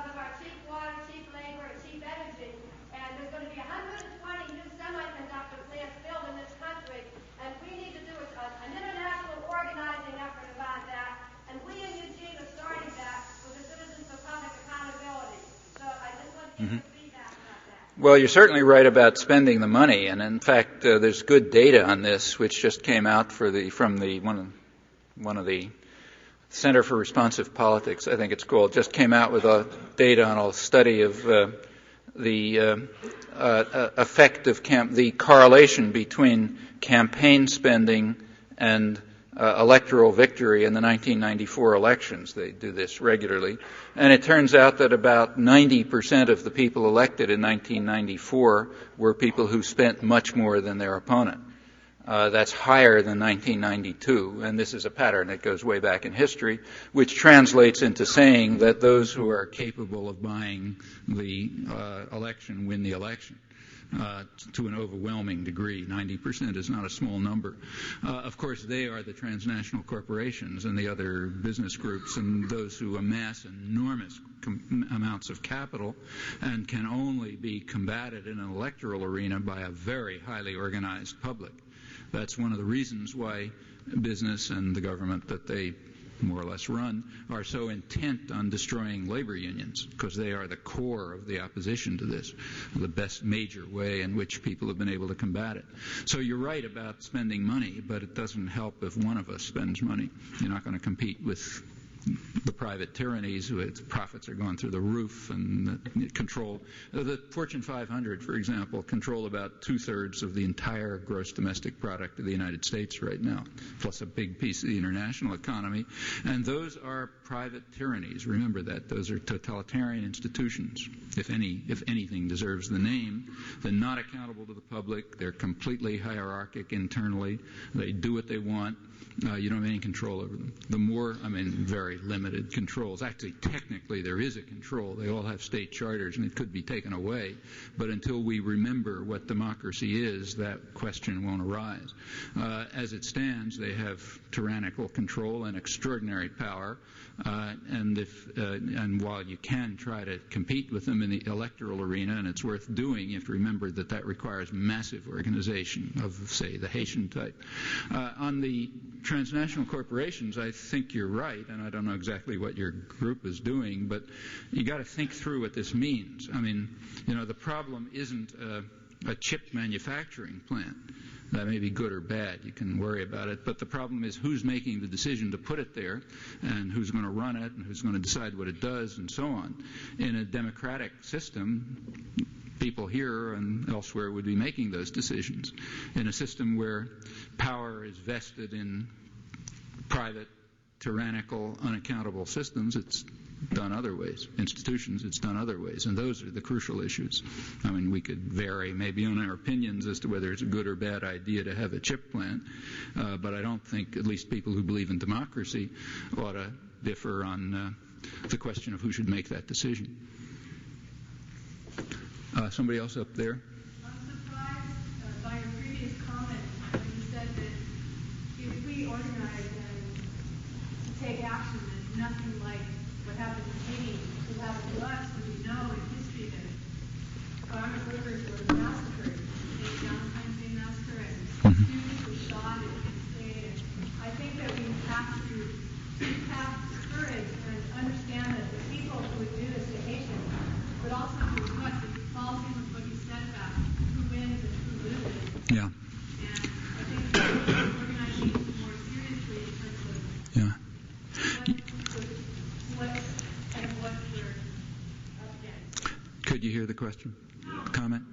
Yeah, let me repeat. She pointed out that I had said that what happened in Haiti wouldn't happen to us, but garment workers were killed in the United States and students were killed did you mean Kent State? Yeah, at Kent State, and in fact, authorities can do things to us too. Yeah, things can happen, but have a look at the scale. Kent State, 4 people were killed. Actually, it's kind of interesting that we only remember Kent State. About a week or so before that, I think it was 8 students were killed at Jackson State, which is a black college, but somehow that's disappeared. So, okay, I don't mean to say that you forgot. I mean we forget. But yes, a few students were killed, and that's an atrocity, but 12, The garment workers, yes, they were killed. In fact, throughout the early part of the century, the United States had an unusually violent labor history. In fact, it appalled even the right wing in Europe. Into the late 1930s, workers were getting killed. I think, if I recall, about 700 through the early part of this century, from about 1900 up till the late 30s. Well, 700 is an unpleasant number, but and 12 is an unpleasant number, but in Haiti, in 2 years, little tiny country, in 2 years it was like 4,000. And in Central America in the 1980s, it was maybe 200,000. And in Indonesia in 1965, when it became our huge friend, it was maybe 500,000 or 1 million, something in that order, mostly landless peasants within 4 months, which led to total euphoria in the United States, I should say. So, yeah, you're right about the violence, but look at the scale. And the scale tells you something. Whatever kinds of repression people face here is invisible by comparative standards, at least for those of us who are relatively privileged and the right color skin and that sort of thing. For people with a relative degree of privilege and right color and so on, there's, by comparative standards, the repression is extremely limited. It's true it's there, but, very limited. And the chances that terror of the, say, Haitian type could be used against a popular movement in the United States are pretty remote. There's certainly nothing in history to suggest that it could happen. Yeah. What do you think of the intents and purposes might be of the Ross Perot phenomenon? Well, what are the intents and purposes of the Ross Perot phenomenon? On the intents, I really don't know. I don't understand what they're up to or purposes, but I think you can understand the appeal. It's easy to understand the appeal. The fact is that to an astonishing extent, civil society has dissolved in the United States. It's pretty astonishing. So, for example, over 80% of the population, the latest figures are 82% of the population, don't think that there's a democratic system at all. That is, on the regular Gallup polls, there's a question, who does the government work for, and there are various choices, and one of them is the few and the special interests, not the people, meaning it's not a democratic system. That's been running about 50% for a while. It just shot up to over 80%. On the economic system, over 80% think it's inherently unfair in recent polls. Cynicism about institutions is going through the roof. It's also accompanied by huge confusion. So, for example, a considerable majority of the population thinks that the government has a responsibility to help poor people, but a considerable majority of the population is opposed to welfare, that is, the government helping poor people. Well, that's a success of the doctrinal system, which has gotten into people's heads the idea that welfare means giving money to black women, maybe black teenagers or black women driving Cadillacs and, breeding like rabbits because we're going to pay for them. Okay, if that's what welfare is, then no sane person wants to pay their hard-earned money for that. But if money is going to go to poor people, which indeed welfare does, then they're perfectly happy to pay for that. Incidentally, people vastly overestimate the part of the federal budget that goes to welfare. It's very slight. It's always been slight. It's declined about almost close to half since 1970. So you get plenty of confusion. Like over 80% of the population thinks that working people don't have enough say in things. But a majority think that unions have too much of a say in things. Well, that's the only way in which working people can have a say of things, but unions have been demonized. Okay, so what you have is a very cynical population, very confused, scared, frightened, angry, full of hate, easy to, a very dangerous situation, a kind of situation in which demagogues can easily construct scapegoats that people want to kill, immigrants, welfare mothers, who knows what. And in that kind of, civil societies collapsed in another respect. There's very little in the way of organization in the United States. So political parties don't exist. Like most of the population, I think over half the population thinks that both of the parties should simply be disbanded. They don't have anything to do with anything. And they're not participant parties anyway. You can't get together and decide on the party platform. It's handed down from above. Unions, which were traditionally in most countries here too, a leading force for social justice and democracy, they have declined. They still exist, but they severely declined. And the same is true of other kinds of organizations. People literally don't even join bowling leagues anymore. On the other hand, there's a very significant proliferation of grassroots organizations on every imaginable issue, but very localized. Often people don't know what's going on in the other, couple blocks away. So there's plenty of people involved. I don't know how many, but huge numbers of people are involved in something or other, but in a highly local way, usually very specific issues, very specific issue-oriented, and unrelated to other things that ought to be connected with them, a little bit somewhere else. Now, in those conditions, very strange things can happen. One of the things that can happen is the Ross Perot phenomenon. People are just looking for something, anything, maybe that, I mean, if, somebody came and said, I'm from Mars and I'm going to lead you, they'd probably vote for that too. I'm not joking, incidentally. These are the conditions under which millenarian movements with messiahs have in fact developed in many societies. We don't have to look back very far to see similar situations. We're different than other countries, but there are analogs, if not parallels. So, in a way, I think it's analogous to Iran around the late 70s, when there were big popular movements developed to try to get rid of this tyranny. Well, they ended up, under control of extreme religious fundamentalists. Actually, something like this happened in Germany in the late 30s. It's not a joke. People were frightened of, society was dissolving, everything was going wrong, they didn't know who to blame, and somebody came along and said, blame it on the Jews. Okay, blame it on the Jews. It worked. And who? Well, it'll work if we let it work. There's certainly a lot of people who would like it to work. What's all the hysteria about immigrants about, or about welfare mothers, or what's that for? Well, that's part of these efforts. It's like blaming it on the Jews. Well, isn't it like all of it is a smoke screen for everyone anyway? You said if we believed in democracy. Okay, I'm 45 years old. You tell me in those 45 years, where has democracy been?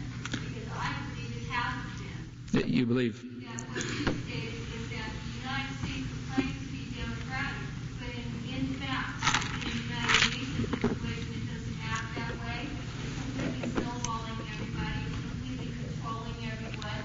And at home, people are free to speak if they want, related to risk-oriented for those people higher up. Well, who have the people higher up stopped from speaking? Pardon me? Who have the people from higher up stopped from speaking? Martin Luther King.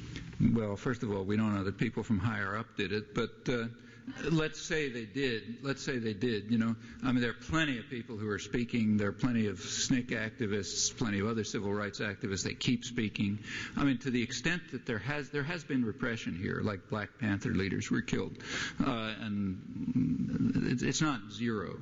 But the idea that we face the kind of repression that keeps us from speaking up, I don't think is to be taken seriously when you think about what is faced by other people who do speak up. It's the idea to keep us divided. Yes, that's true. The government is playing a great game and having two parties that fight and argue all the time.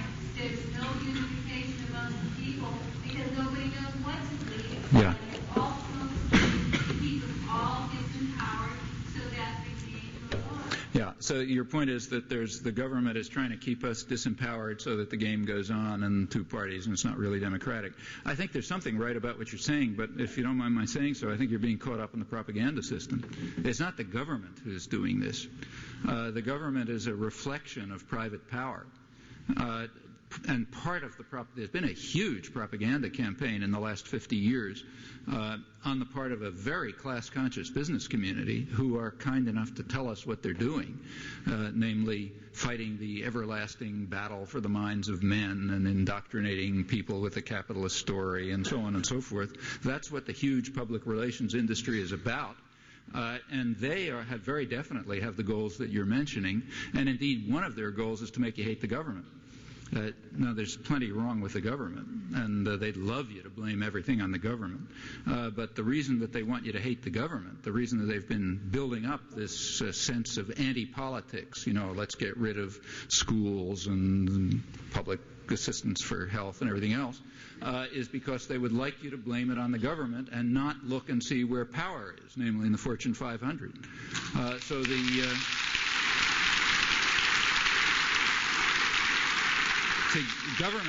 Government has a flaw that General Electric doesn't have.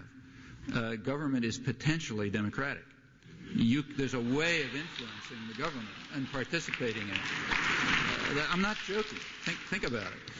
And when you say the government is doing this, that, and the other thing to us, sure, the government is reflecting the interests of the people in it, but they could be representing us. There is no way for private tyrannies to be representing us. So yes, they would like you to hate the government. A lot wrong with the government, a lot to be hated about it, a lot to be changed about it. But the main thing about it is you can participate in it. There are ways of changing what it does, and therefore it's got, for at least people who believe in democracy, advantages that other systems of power don't have. It's potentially our system of power, and private corporations aren't. So yeah, I think I'd kind of halfway go along with what you're saying. And if the system is not, to the extent that the system is not democratic, it's not 0 or 100%, somewhere in there, and it changes. To that extent, it's because we've succumbed to propaganda offensive and institutional arrangements which have in fact kept people separated and isolated and atoms of consumption and not dealing with each other and hating each other and so on. And that's within our control. Especially for relatively wealthy and privileged people, it's very much within your control. And it's true that there's some repressive apparatus down there, but when you look at what happens around the world, I mean, for us to be talking about repression is a joke. I mean, if student groups in Indonesia can pass resolutions saying Indonesia ought to get out of East Timor, if working people in Indonesia can stand up and say we want to have unions, if writers in Indonesia can get up and say we want a free press under the conditions of Indonesia, and they do, for us to worry about repression is not even a joke. And you don't have to go as far as Indonesia. You can go right south of the border. I mean, just cross the border into our traditional domains, and you will see what it means for people to speak up. If Jesuits in Central America, in El Salvador, speak up, they get their brains blown out by the U.S. trained security forces. That's not happening to us. Okay. So, if you could share with me your thoughts on, in organizing large groups, their tendency to project all the vital energy of a group which would challenge the tyranny into a single or a couple individuals who, if they have been taken out, the movement dies. Your thoughts on that? So the question, if I understood it correctly, is what happens to movements that are so keyed to particular leaders that if they are taken out, the movement dies? To project. Well, that to the extent that exists, we just don't understand what democracy is. I mean, a democratic system is one in which the population is doing things. Now, if a group gets organized, there's always somebody to come around and say, yeah, I'm happy to be your leader, follow my orders. And to the extent that you allow that to happen, well, you've given up, not just because their orders will be for them, not for you, which is usually the case, but that's the wrong structure. So it's perfectly true that if a popular organization is so hierarchically structured and controlled in such an authoritarian fashion that taking out a leader can kill it, well, there was something wrong with that popular organization from the very beginning. I mean, that's Leninist organization on the left, and of course it's tyrannical. What else could you expect it to be? It'll lead to the Soviet Union. So who is it that Adam Smith was talking about? Pardon? You were talking about the we, the they that Adam Smith was talking about. Who were the we and the they that Adam Smith was talking about? Is it both individuals at the very top, or is it the institutions themselves? Well, it's not really the individuals. It is the institutional structures that exist, just as in his day. Like when he was talking about the merchants and the manufacturers who have taken state power to advance their interests, he wasn't necessarily talking about this particular person over here. Maybe that particular person over there is a merchant and he's very benevolent and wants to give away everything and so on. Maybe. But he was talking about a structure of merchants and manufacturers, and we have a structure of institutions too. We have our economic system, our social and economic system is based on arrangements of private power. They are fairly recent in corporations, basically. They're pretty recent. They don't go back that far. They got their powers mostly in the early part of this century. It's not like ancient history.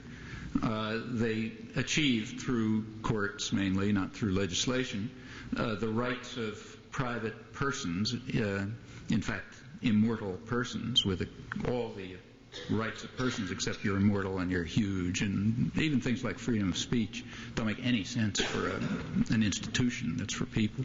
And they have now grown and expanded enormously to the extent that the top 500 of them, which have just celebrated their fourth straight year of double-digit profit growth, now control 2/3 of the domestic economy and, as I said, a large part of the international economy, and they're pretty much out of control, unaccountable. You don't know what they're doing, and they don't have to ask you what they're doing. You can follow their orders if you want, but that's about it. Those are hugely powerful institutions, basically totalitarian in character, and yes, they have an enormous effect on what the government does. That's why 90% of those who spent more than their opponent won the last election. It's the main reason. And it's also why the policies of both political parties are way to the right of the attitudes of the general population. So the general population on issue after issue is over here, and both political parties are over there. And if you look where they are, it's where the bosses are. Take, say, balancing the budget. That's considered the major issue. We've got to balance the budget. Business is totally in favor of it. Both political parties are in favor of it. When Clinton gets up and makes a speech, he says, of course, we have to balance the budget. That's not in question. How about the population? Well, about 5% of the population thinks it's the most important issue. 5%. That's the same percent that thinks that homelessness is the most important issue. That's where the public ranks it. When people are asked, should we even do it, about a quarter say yes. When they're asked the sensible way, should we balance the budget if the cost is education or health or environment and so on? In fact, should we balance the budget under any realistic conditions? Well, depending on how the question is asked, it's usually about a quarter of the population think so at all, and 5% think it's an important issue. So, but nevertheless, the parties are over somewhere else. Well, they happen to be where the business community is. Same on every other thing. The Pentagon, but the public does want some parts of the budget cut, namely primarily the Pentagon. By about 6 to 1. By about 6 to 1, the population is opposed to raising the Pentagon budget. That's the one part that's going up. Okay, and in fact, it's dramatic. It's rather dramatic to see how overwhelmingly opposed the public is to almost everything that's being rammed through. Well, okay, that gives you the beginnings of an indication of where the roots of political power are. If you look more closely, you'll find that this goes way back. In fact, if you look very closely, you'll find that the country was founded on that principle. Go back to the Constitutional Convention and have a look at what James Madison was explaining to the convention, which in fact got implemented in the Constitution. His point that he insistently made was that democracy is very dangerous. If they had it in England, their model for a possible society at the time, if there was democracy in England, people would get together and vote and take away the rights of landed proprietors. And therefore we can't permit that, so we better not have democracy. He said the government has to be constituted so that it fulfills the prime responsibility of government, which is, in his words, to protect the minority of the opulent against the majority. It has to be set up that way, and in fact it was set up that way. And that debate, this goes on right up to the present. That's the core of the Eisenhower-Dulles discussions that I was referring to. And there's a whole democratic theory, so-called, which is about this, and so on and so forth. But that doesn't have to be the case. And in fact, over time there have been many struggles, many victories for democracy and freedom and rights in this country. I mean, in the 1920s, it looked very similar to now. Total business dominance, no workers' rights. The Red Scare of the Wilson administration had virtually destroyed the unions, had eliminated independent thought. It was considered the end of history, in fact. Great joy about the end of history, tyranny of the masters and so on. Okay, a couple of years later it all fell apart, and there was a militant and vigorous popular reaction which led to substantial range of rights for working people and poor people and organization and so on, and it succeeded, got the government to devote some of its resources, not a trivial part, in fact, to the needs of the general population instead of the minority of the opulent. And it just goes on and on like that. There's a constant struggle. Sometimes you win, sometimes you lose.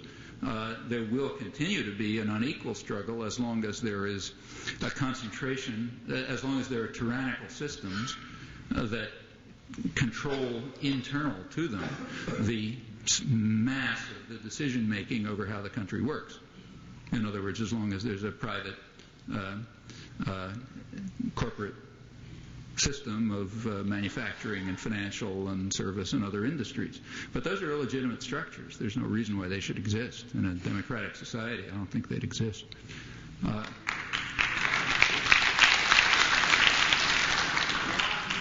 Including that the war on drugs is not only a failure, but blood is a cause of great damage to society, domestically as well as internationally.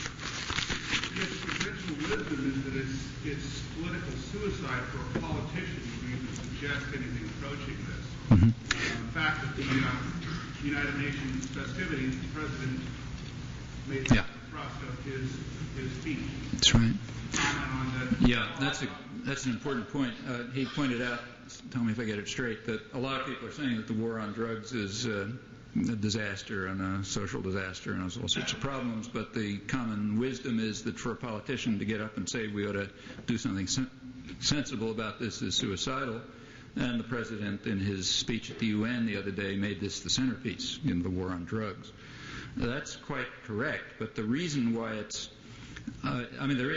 it's had very clear effects on society. It has had no effect on the use of drugs, but it has had plenty of social effects. Like it's filled the prisons. The prison rate in the United States has zoomed since 1980. We were at the level of the worst countries in the industrial world around 1980. We're now way beyond them. The prison population has gone up by 3 or 4 per capita since 1980 without any change in the crime rate, and it's going up even further. And it's mostly possession of drugs. In fact, highly targeted possession of drugs. The laws are crafted so that the urban ghettos get way more penalties than, say, the white suburbs. But yes, it's had those effects. It has had almost no effect on the use of drugs, and I don't think it was intended to. The same is true in the third world. It's had a big effect on intensifying counterinsurgency operations against peasants and, massacres by paramilitary forces run by landowners in the military. Hasn't changed drug production. So whatever it is, it's not having an effect on drugs, and I don't think it's intended to. In fact, if you look at the president's message the other day, here's what a free press ought to say about it, in my opinion. At the UN on Sunday, President Clinton announced that we were now in a national emergency, an unusual threat to the national security and all that kind of stuff.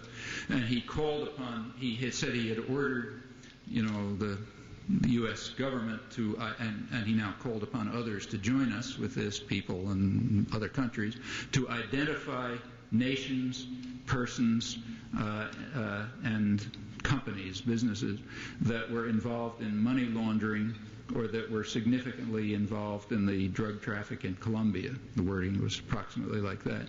Well, if we all want to do our patriotic duty, we can easily help him out on that. Easily. In fact, just using just plain government sources. So, for example, who's involved in money laundering? Well, there was, a year or two ago, a study by the OECD, the Organization of the Rich Countries, did an analysis of the flow of money from narco trafficking. It's illegal, so you can't be certain of the numbers. But their estimates are that more than half of it goes through U.S. banks. Okay, so we know right off what financial institutions to go after if we're interested in money laundering. Actually, 7% goes to Colombia, according to them.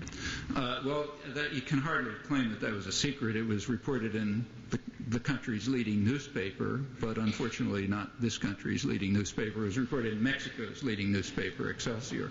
I don't think it was ever reported here, although it's an OECD study. So if we want to go after institutions involved in money laundering, we know just where to start and put them out of business, because that's what the president said we have to do. Well, what about persons? What about companies involved in a significant way in the production of drugs in Colombia? Well, there's some evidence about that too. During the Reagan years, the CIA and I think the Congressional Research Service, one of the main research services, government research services, did some studies of flow of chemicals from the United States to Latin America. From big American corporations to Latin America. Well, it turned out they discovered that that the chemical exports to Latin America are way in excess of industrial needs. And if you look at the chemicals that are being sent, it's the ones that are being used to make cocaine. So we know just which companies to go after if we're interested in the significant involvement in the drug flow in Colombia. Well, what about nations? That was the other. What nations are involved in the drug racket in Colombia? Well, there's one obvious one, namely the nation that's giving half of its military aid for Latin America to Colombia, to the military, which is all in bed with the narco-traffickers. I mean, if you want to, it's not a big secret either. You can read it in every Amnesty International report and Human Rights Watch report and church group study and every international monitor and the European Parliament and everyone else. All the studies point out what is obvious to anyone, that there's a linkage, close linkage between the military, the narco-traffickers, the landowners, the paramilitary forces, and the military that we're funding isn't even officially involved in drugs. That's the police. We're not, we're funding them to some extent, but it's almost all going to the military, which is indeed involved with narco-trafficking. And that's half of our military aid to the hemisphere going up under Clinton. So there's sort of an obvious start on nations that are involved in, in drug production in Colombia. And we can go on like this. Again, if there was a free press, that's what it would be saying. And if it doesn't say it, you ought to be saying it, or at least look into it and find out about it. And then there's an answer to those questions and also an answer to your question. If this is correct, and I think it is, it means that this has nothing to do with the war on drugs. And in fact, then we can ask the question, well, why is there a war on drugs altogether? I mean, drugs aren't good for you. But in terms of the actual harm that they carry out, most of the harm that they carry out is due to the fact that they're illegal. If you look at, say, deaths from drugs and compare them with, say, deaths from tobacco, it's nowhere near.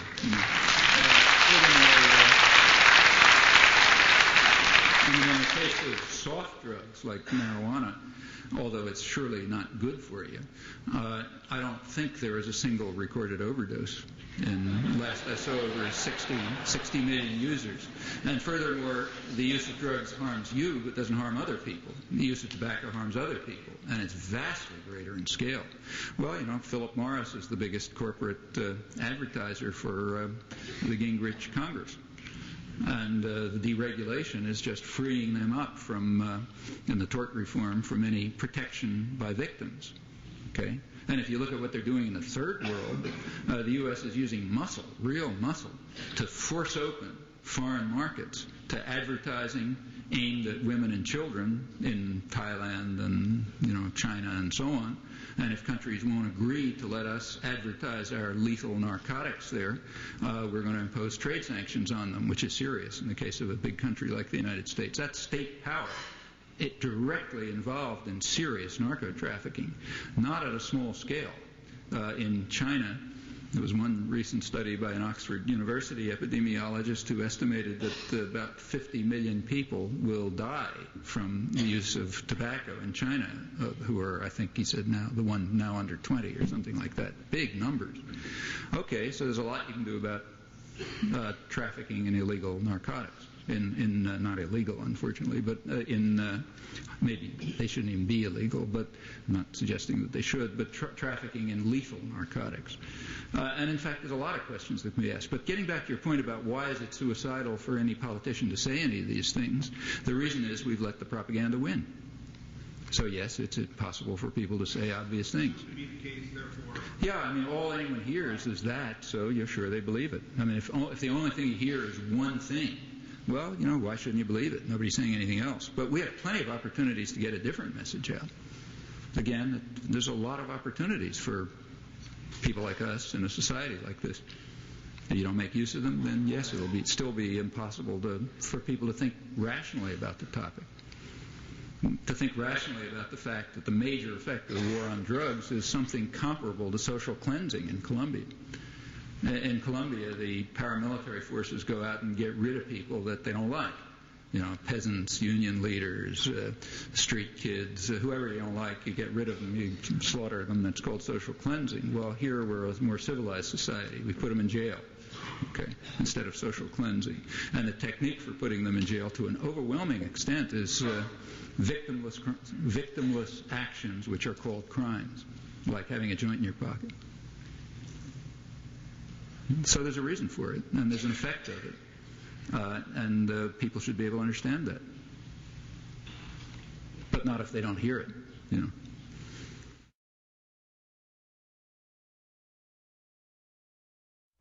So how do you change universities so they're more open to critical thought and independent ideas and so on and so forth. It's about the easiest. I mean, there are a lot of hard tasks in the world, but this is about the easiest one there is.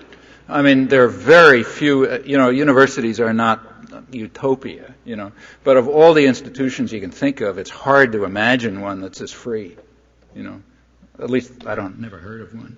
I mean, there are pressures, undoubtedly, but there's just an enormous range of things that people can do inside a university to change what's taught and how it's taught and how people look at things and so on. In fact, let me take my own university, MIT. It just changed radically in the late 60s through the action of a relatively small number of students who managed to organize most of the student body to free the place up and make them think about all kind of things that they'd never talked about, like the dependence of the university on military spending and, the social effect of technology and all sorts of questions that nobody had ever thought about. This is the main, this is the main Pentagon university in the world, in the country, meaning in the world, and it just changed. It changed very significantly, actually, through the involvement of a small number of students. One of them, I just gave a talk that he organized up in Olympia before I came here. He now teaches at Evergreen State University. He was undergraduate then. And there weren't more than a handful of them. And a lot of them have gone out and done quite good things, like South End Press grew out of it, Z Magazine grew out of it, a lot of the local organizing around grows out of it, and so on. Well, it's a couple of kids from MIT who within managed to get most of the student body, actually the majority of the student body, directly involved in these things. Okay, I wouldn't say it's not a revolution, but it's a big change. And there can be more changes like that. And there is no place easier to carry changes like that out than inside a college and a university. Now, of course, there are going to be limits. Like if colleges and universities got too free and independent, you would run into problems not so much inside the university as in the relation between the university and the outside society. So universities are parasitic. They depend on outside systems, like state legislatures and private corporations and so on. And in fact, in the late 60s, when universities like MIT were starting to get too free and independent, places like IBM were starting to set up their own counterpart colleges, saying, okay, you don't teach obedience the way we want, we'll do it ourselves, And hence, the state legislature is an even more obvious, force than a state university. But that's the point at which trying to free up the universities becomes engaged with the problem of democratizing the whole society. You're never going to be able to do these things in isolation. So there's plenty of ways to do it, and it's like everything else. You just have to try. And there's plenty of successes. There are plenty of successes. It's not that it's an impossible task.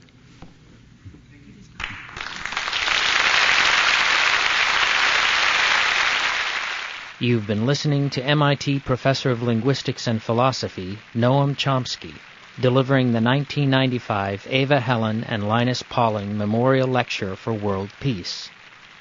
The title of Professor Chomsky's lecture was Prospects for World Order. The lecture was delivered on the Oregon State University campus in Corvallis, Oregon, on November 24, 1995. To find out more about Noam Chomsky and his work, please visit his website at www.chomsky.info. This program was produced by PDX Justice Media Productions. To find out more about this program and the many other programs in our video and audio library, please visit our website at www.pdxjustice.org. You'll find programs featuring speakers such as Amira Haas, Paul Krugman, Phyllis Bennis, Jeff Halper, Diana Butu, and many others. Thanks for tuning in, and thanks for supporting listener-sponsored radio, public access cable television, net neutrality, and all forms of grassroots, democratic, community media.